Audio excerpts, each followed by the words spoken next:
A startling encounter between a fox and a Lower Richland County resident is raising concerns about safety. This is video of Stephanie Doyle being approached by a wild animal in her driveway. News 19's Victoria Samuel spoke with Doyle about the incident. There's not anybody that I can call. That is what is so frightening to me, is I can't get help for this other than paying somebody. Well, we called DNR.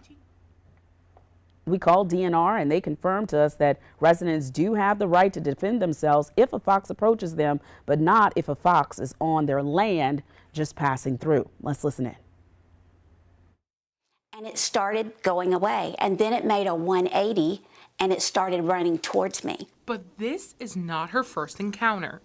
Doyle says foxes frequently visit her property, leaving her worried about her furry friend's safety. My fear is that at some point it's going to come at me for my dog, and she weighs 5 pounds. I mean, she's easy prey, and she doesn't go out without me.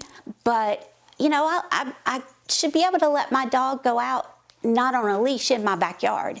Doyle reached out to Animal Control and the Department of Natural Resources. She discovered the responsibility for handling wild animals like the fox fell on her as the property owner. Doyle received a quote for over $1,000 to have the fox trapped and removed. I was stunned to find out that it was my responsibility fully.